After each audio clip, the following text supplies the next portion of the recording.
Free audio post-production by alphonic.com. You're listening to The Real Short Box, a comic book podcast made for geeks by geeks.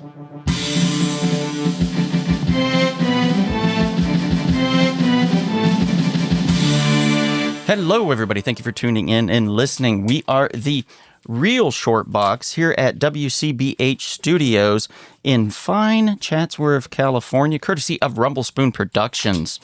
I'm Donald. I'm here also with Shant, who's in the background taking books out of bags and boards for our special guest to sign, none other than Mark Waid, everybody. Oh, please, take your seat. Don't get up, please. Well, Shant's already standing. It's a pleasure to be here, sir. Thank you for being on. This is amazing. Little me when I was younger.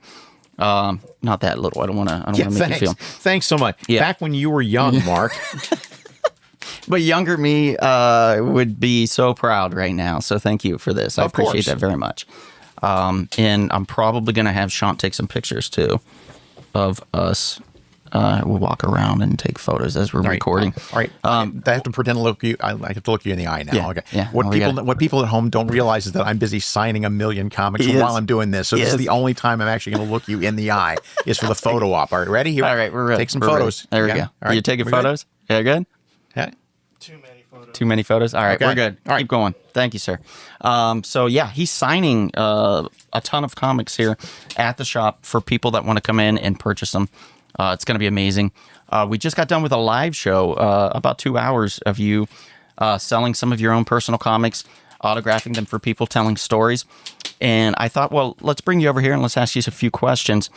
What is the actual favorite comic book, like your favorite comic that you ever wrote? That I ever wrote. Yeah.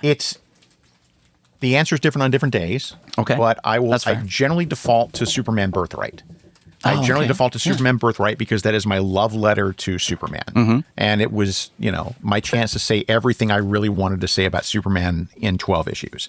But I have a couple of other favorites too. There's a couple of issues of Fantastic Four that I'm pretty proud of. And there's one that no one seems to have ever realized is out there because DC's never reprinted it, is that in 2000, I headed up a fifth week event called The Silver Age, where I wrote the bookend issues. One was a giant size issue up front, and the back one was an 80-page giant with Eduardo Barreto. Yes, Eduardo Barreto did the first one, and Terry Dodson did the lead on the other. And then in the middle were 8 stories, eight or nine comics written by some of the best people in comics and drawn by some of the best people in comics at the time. Mark Millar is doing that stuff. Kurt Busiek is doing that stuff. Brent Anderson's doing that stuff. Tom Pyer's doing this stuff. Ramona Fraden did some covers. Nick Hardy did some covers. It's a murderer's row of creators for that fifth week event called Silver Age. And for some reason, no matter how many times I beg them, DC forgets to reprint it. And I think people should see that stuff, not just because I liked it, but and it was one of my favorite things I ever wrote, but because the talent that is attached to all that stuff was amazing. So Yeah. I love. By the way, as we're talking, both of them are busy scrambling, unbagging books for me to sign. This is great. I was telling people, I said, he signs these fast. I said, It's a short name, man. We're going to be behind, which is what's happening. Like, extend your name, give you like an English, Mark Bartholomew the Third. Yes, yeah. Yeah. There we go. Let's make it all fancy and It's still English. a signature. At the end of the day, after I do a few hundred, it looks like a seismograph, but it is recognizable as a signature. It's recognizable, and that's something special, to be honest, because not a lot of people have very recognizable signatures, mine included. It's pretty terrible, but we all do our best, I guess, or at least try. So I guess you'll never be in comics. No, probably not. No. Although I did do 4 seasons of a web series. I don't know if you heard about this, but I did 4 seasons of the web series called Blue Beetle Ted Cord Returns. I didn't know this. Is this true? Yeah. They killed Ted Cord off, of course, as we all know. And Max Lord shot him in the head, and I said, this shall not be. So I created a live-action web series where Ted came back. Yeah? From being dead. He crawled out of a cemetery, and he was trying to figure out why he was back, why he was alive. There's this mystery of why and how, and it's 4 seasons. And, wow! I had a lot of fun with it. I hired a cartoon panelist to do all the comic book related panels that we would put in there when we Right. didn't have the budget for certain scenes. Right. You know, we would have him draw that, and we would put those in and make them move around and stuff. So we had a lot of fun with that. That's pretty cool. I'll get DC's lawyers in touch. Thanks, appreciate that. Okay, so as far as your favorites and stuff, I already probably know the answer. I think most of anybody who knows my name at all, I think knows the answer to your next question. But please ask it. Yeah, who's your favorite comic book character? Superman. There we go. Long shot. I fell in love with Superman at a very important time in my life. I was a teenager, and I was, not to be too dark about it, but I was living in kind of a dark point in my life. I was in a divided home, like a lot of people, shuttling back and forth between two parents who were doing their best, but didn't really know how to connect with me. And I didn't have a lot of friends at school, and I was a pretty lonely kid. And I had reached a point in my life where I honestly believed with all my heart that no one cared if I even lived or died. And I went to see Christopher Reeve in Superman the movie. Mm-hmm. And I sat through that movie twice in a row. And I came out of that movie, went in with no direction, came out of that movie knowing that whatever I was going to do with the rest of my life, it was going to have something to do with Superman. Yeah. And it took a while to figure out why that was. I just signed a book that I didn't write. Whoops. It took me a while to figure out what it was, but I realized looking back, it's because Superman cares about everybody. Mm-hmm. He doesn't care what your situation is. He doesn't care where you're from. He doesn't care anything other than can he help. And yes, I knew he was a fictional character. I'm not insane, but it still connected with me at a very important part of my time, a very important part of my life, rather, a very important time of my life. And so that was it. We were bonded at the hip forever at that point. I was Superman ride or die for the rest of my life, and still am. Which is amazing. I mean, as most people that know me know, I'm a huge Superman fan. He's probably Ted Kord would probably be my first favorite superhero, followed by Superman, who's right up there. Sometimes one will jockey for the position of favorite, and the other will fall into second place, and then it'll change as the seasons do. Sure, fair enough. But yeah, I totally get that. Totally understand. As far as like projects though, do you still have like a dream project that you would still like to do? I pretty much latched onto the two of them in the last couple of years. I mean, Batman Superman World's Finest was a dream project by a long shot. Being able to write stories of Superman and Batman in their classic forms without having to really be terribly concerned with current continuity, and that was the mandate from editorial. They said, look, we want a Superman and Batman book that isn't necessarily set in continuity. That way you don't have to worry about the fact that Superman's on War World for a year and Batman has lost his fortune or this or that. You just write classic Superman Batman stories. So that's been a blast, and working with Dan Moore has been just the best. So I thought that was the dream project. And then they approached me with what I realized was actually the dream project. And that was doing the adventures of Clark Kent when he was a kid. And we will be launching an Action Comics coming this summer, starting with issue 1087 of Action Comics. We'll start with me and Skylar Patridge doing Superboy, doing the adventures of Superman when he was a boy in Smallville, from the very beginning of his career as a superhero and learning along the way. That's great. How to become the world's greatest hero and all the lessons that Clark had to learn in order to do what he does and be a real teenager, and not a perfect teenager, a good kid, but not a perfect teenager. And that's been a blast. That's been the dream gig. Let me ask you: was there a thought in your mind about what if you wrote yourself into it, and him as the teenager like somehow helped you? I never thought about that. But here's the thing: if I wrote something like that, it would only be for myself. Okay. I can't expect the audience to be invested in me as a character in a comic book. Yeah.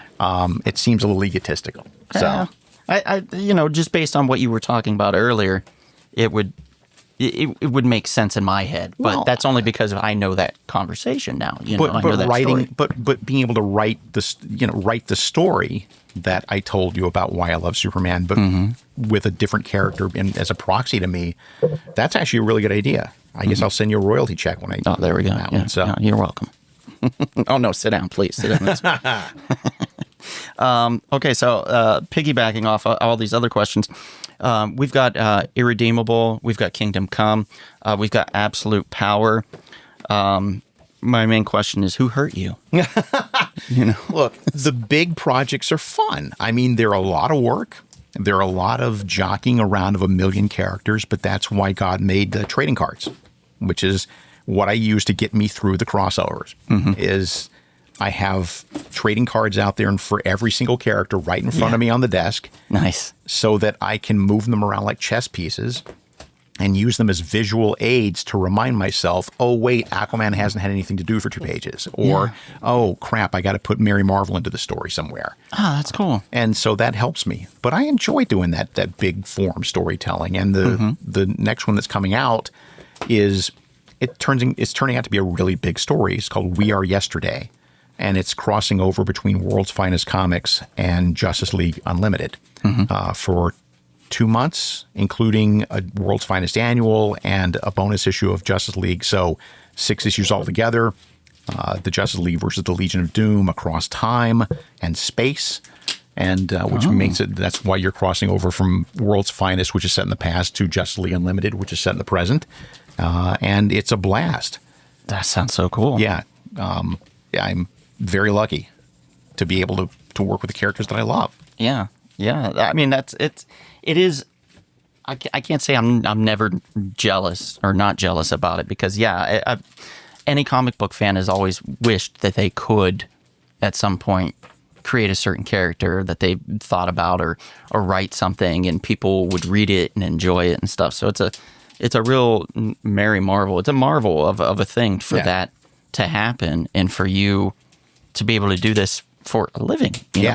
Look, to be able to do for a living what you would have done for free as a kid is just the greatest blessing in the world. And the only downside to it is when you go to a cocktail party and somebody asks you what you do for a living and you tell them and they get all excited for you, as they should, and because you're having a great time, you're all excited about telling them about your job. And then you ask them what they do for a living and they sell aluminum siding. And you have to pretend to be just as excited about their job as they were about yours. That's the only That's the only drawback. It's only fair, right? Yeah. I sell aluminum. Oh, that's great. Yeah. I make honey baked hams. Oh, Really? Yeah. That sounds fascinating. Tell me about this. yeah. Fun times. What's the best part of your job? With the glaze. Yeah, exactly. Of course. Yeah, the glaze, of course. Okay, so we're in here at WCBH Studios in Chatsworth, California. Chatsworth is a real cowboy town. I mean, you'll see people riding horseback, things like that. You'll see people with cowboy hats and stuff. It's still very much a cowboy town. So what is or who is your favorite, like, Western comic book character? And then I think I already know the answer, your favorite Western film. Right. Well, Western film is Butch Cassidy and the Sundance Kid. Yeah. By far. A great movie, one of the best written movies of all time, maybe a flawless movie, with the exception of the bicycle scene that you love, and I think drags the movie to a screeching halt. Yeah. But, and then in terms of comics characters, by far, the Lone Ranger. It was, there are only 2 characters and only 2 IPs that I have not had a chance to take a swing at yet that I would love to. And Doc Savage is one, and the Lone Ranger is the other. And if I can do those, then I think I've hit all the bases that I care to hit. Because I appreciate the Turtles. I love the fact that Jason Aaron's doing a kick-ass job, but that's a little past my time. Like, I don't have the same emotional investment because I was an adult by the time the Turtles came along. Right. Same with, like, the Transformer stuff, the G.I. Joe stuff. I was a little too old to appreciate that stuff as toys, so I don't have that same emotional attachment. But Lone Ranger and Doc Savage, if you can line that up for me, then I'll see what I can do. Yeah. At very least, I can give you some sheets of paper and you can write out. And then Write the words Doc Savage. I'll do the stick figures. Not quite the same. I'll do the art. Nobody wants me to ever do the art. Trust me, it's awful. That's going to pretty much done. Are we done with your questions? I think so. I mean, I have a few others, but I just don't want to. I can go another 5 minutes. You can go another 5 minutes? Okay. All right. What character do you wish that you had created? Yeesh. Like if you you were what co-creator on Impulse? Impulse, yeah. Yeah. So Bart, great character. Thank you. A lot of people love him, and that was around the time where I was getting in to the Flash. I very much enjoyed. I always thought that you wrote the best when it came to the Flash and his family dynamic. Thank you. Yes, which is ironic. Super important for me. It's ironic because I don't have a family really. I left home when I was like 15, and my family is great, but I'm not close with them, and so I wonder sometimes if I write Fantastic Four and the Flash family and stuff, if I write them that well, because there's a part of me that's like knows they're missing that in their real life, right? And maybe that's why I write those characters that way. That's possible, yeah. Well, yeah. Well, you write them so well, but you did a great job, and I always go back to that when I'm talking to people about the Flash. I was like, I really enjoyed Mark Waid's run because of that family dynamic that you created with all of them. I mean, Jesse Quick, Max Mercury, all those were in there. And they were part of a team, Team Flash. And they all have a voice. They all have a voice. They all have a different motivation. They all have a different personality, which is really important when the more characters you put into a book, you still have to work hard to make sure, even if it's only one line of dialogue, that you can give them that it's the right line of dialogue to make people like them. There's a character in Justice League Unlimited 5, which comes out in like 3 weeks. Is a character named Thunderlord. He's a global guardian. No one's ever heard of this character. Thunderlord. He's Thunderlord. Love it. He screams really loud. And I wrote him, and he has like 2 lines of dialogue in that entire story. And my editor wrote me and said, I never knew about this character before, and I love him. Can we use him again someplace? Nice. All right. I nailed it then. Okay. Awesome. From his 2 lines of dialogue. Oh, man. That's the best. Yeah. When I did the Blue Beetle web series, I not only did I co-create some new characters, because Ted Kord's world, his superhero world, not the best villains. No. So in the first season, I thought, well, let me borrow some. Yeah. So I borrowed some Batman villains, of course. Yeah. So you had the Scarecrow. Yeah. You had the Joker. A few of those guys in there to kind of mix it up a bit. And then as I kept going along, I was like, there's characters I want to see that I love personally, like the Spectre. Yeah. So I got a 7-foot Australian guy that with abs like a god to come in, and we painted him basically and put on the green tight thing and the cape and had him come in and filmed him as the Spectre. I got to see this. And he was send me links on the when I absolutely can. He was fantastic. Wow. And then I had Eclipso. Oh, another good one. I brought in Eclipso, but not in a way like traditional Eclipso. I brought in Eclipso as already having possessed someone. Okay. So that way, I showed little snippets and bits of him animated in the cartoon world, but then brought him in as possessed Ted Kord, as possessed Dan Garrett. Yeah. Those types of characters. So I was able to not only create new characters, but put a lot of the characters I loved into the story. And I think that's one of the most fantastic things about writing comic books is that you can go to that well oftentimes and say, hey, I want to find an obscure character or just somebody I love and write the hell out of them. Exactly. And hope that other people enjoy it as much as I do. But enough which about sounds you. like it. Yeah. But enough about you. Right. No. I know you're absolutely right. That's part of the joy of Justice League Unlimited is I have this secret list of D-listers like Thunderlord that no one's ever heard of. And like, I have a take on this character, and I bet I can make you like them in 2 lines of dialogue. You put Airwave in there. I love Airwave. And now everybody loves Airwave, which is awesome. By the way, just stepping back for a second, I know so much about DC history. I'm their resident expert. And if you waterboarded me, I couldn't name 3 Blue Beetle villains.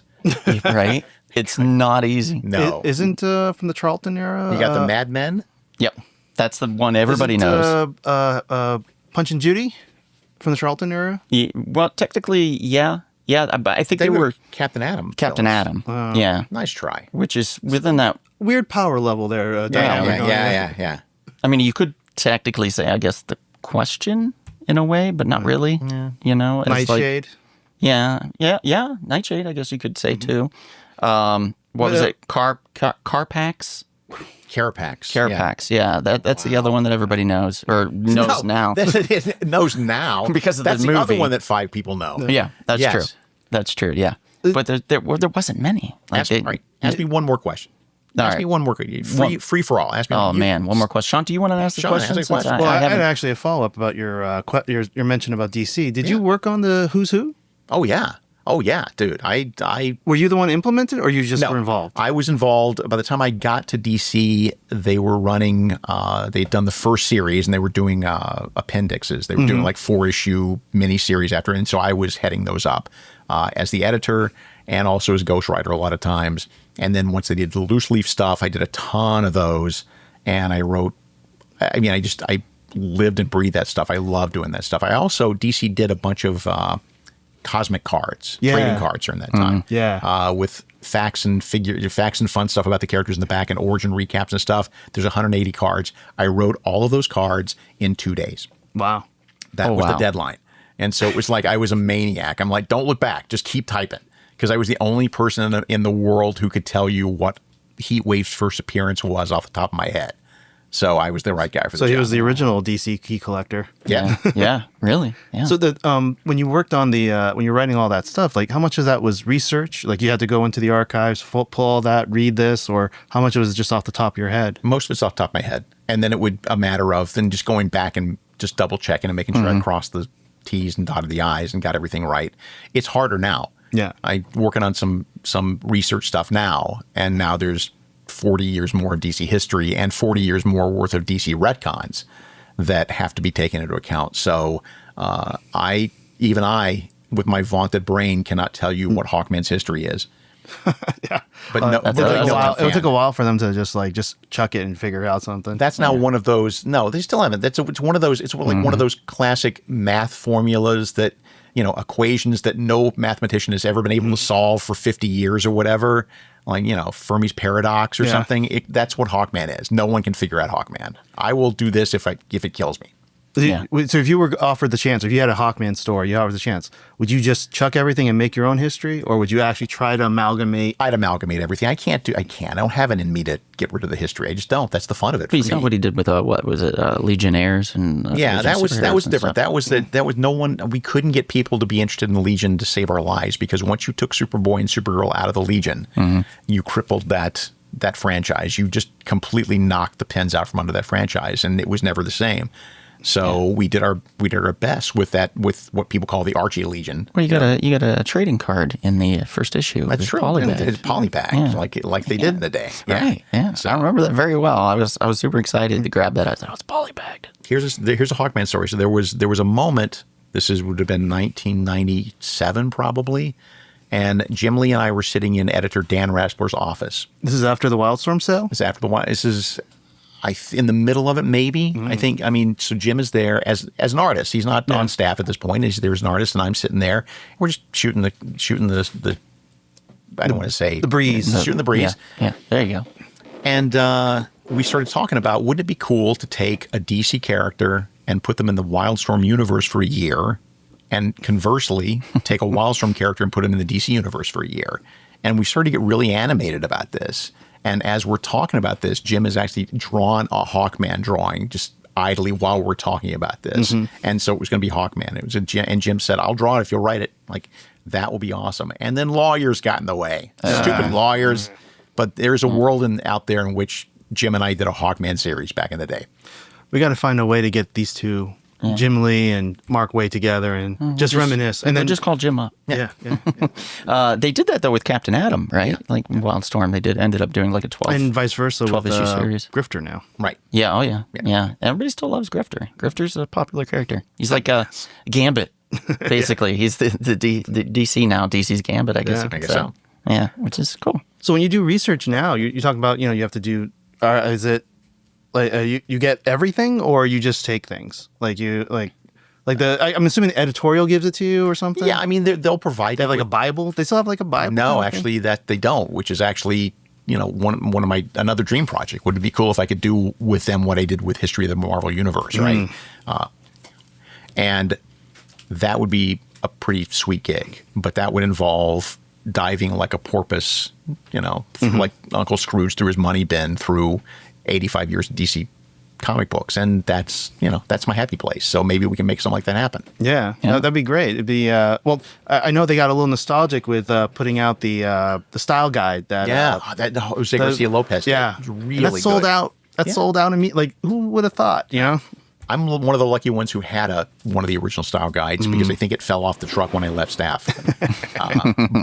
But seeing it, I still got it in hardcover. Still a beautiful looking book. Jose Garcia Lopez, for those who don't know, is the greatest artist of comics that every other artist knows and no fan knows. He is the guy that, you're exactly. More people know seeing his art than anybody else in comics. Because he's done all that merchandising art he did for the 80s and 90s and aughts, and like every other Superman t-shirt or every other Batman coloring book or whatever, Jose did that. Even the house ads. Yep, exactly. He's still an amazing artist. It's a crime. All comic book artists agree it is a crime because he was not terribly interested in writing in drawing superhero comics. So every comic book artist knows it's a crime that no one in fandom seems to know who he is, and he is the unsung hero. Like that's the one artist that every single other comic book artist their ears will perk up when they hear his name, and they're like, oh my, they'll fall to their knees,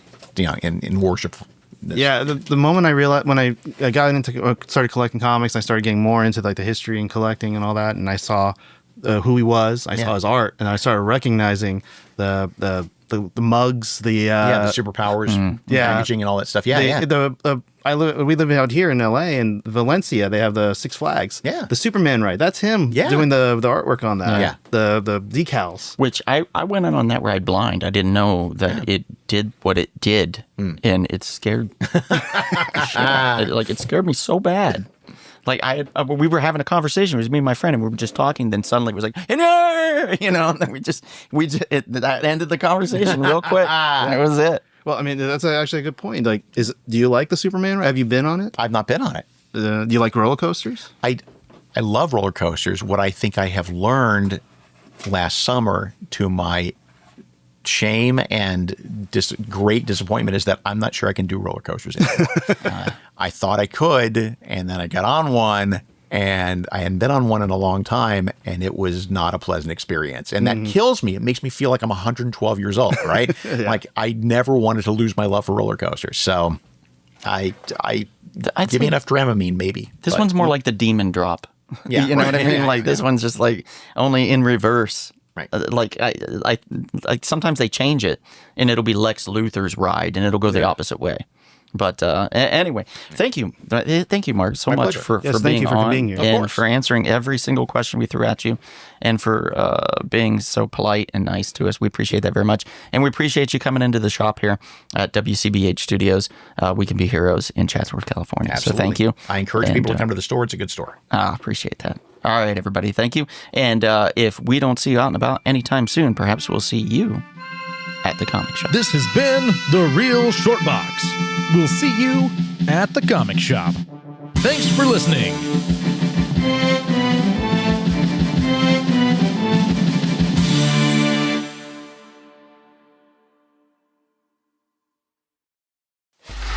Free audio post-production by alphonic.com.